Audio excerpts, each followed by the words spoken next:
இந்த போராட்டம் எப்படி வெற்றிகரமா நீங்க என்ன சொன்னாலும் தினத்தில போடவே மாட்டீங்க.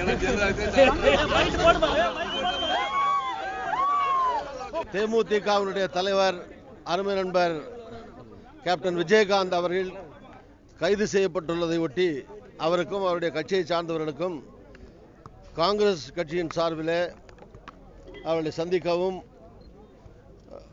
அவர்களுடைய கோரிக்கை நியாயமானது என ஆதரவு தரவும் அவரை சந்திக்க வந்தேன். அநேகமாக இப்போது அவர்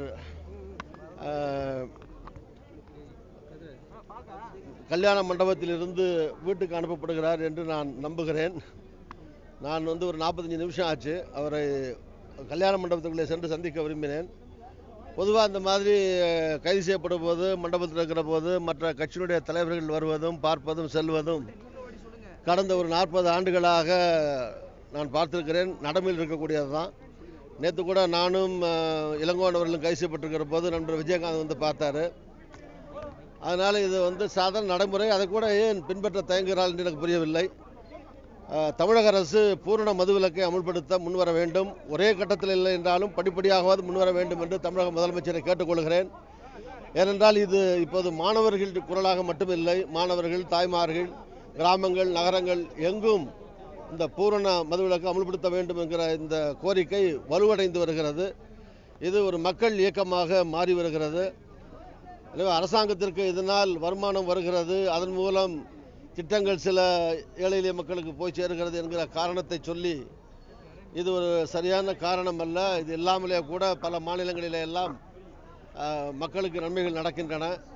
இது வேறு வகைகளிலே அரசு நிதி ஆதாரங்களை திரட்டவும் மக்களுக்கு வேண்டிய காரியங்களை செய்யவும் முற்பட வேண்டும். இதனாலே இளைய சமுதாயத்தினர் மிகவும் பாதிக்கப்படுகின்றனர். ஏழை எளிய நடுத்தர குடும்பத்தினர் மிகவும் பாதிக்கப்படுகின்றனர். பல குடும்பங்கள் சீரழிந்து வருகின்றன. எனவே இந்த சூழ்நிலையில் இது மக்கள் குரலாக மாறியிருக்கிற இந்த வேண்டுகோளை பூரண மதுவிலக்கு அமல்படுத்தப்பட வேண்டும் என்கிற வேண்டுகோளை தமிழக முதலமைச்சர் செவிசாய்க்க வேண்டும். தமிழக அரசு அதை ஒத்துக்கொள்ள வேண்டும். உடனடியாகவோ படிப்படியாகவோ அதை நிறைவேற்றுவதற்கான வழிமுறைகளை செய்ய வேண்டும் என இந்த அரசை கேட்டுக்கொள்கிறேன். இது இன்றைக்கு ஒரு மனித சங்கிலி ஆர்ப்பாட்டம் தான் தேமுதிக சார்பில் அமைதியான முறையிலே அவர் நடத்தியிருந்தார்கள். அந்த ஒதுக்கிய நேரத்திலே அவர்களுக்கு அனுமதி கொடுத்திருந்தால் 1 மணி நேரத்தில் முடிஞ்சிருக்கும். இவ்வளவு பிரச்சனைகள் இருந்திருக்காது. அதில் பல பேர் சில இடங்களிலே கடுமையாக தாக்கப்பட்டிருக்கிறார்கள்.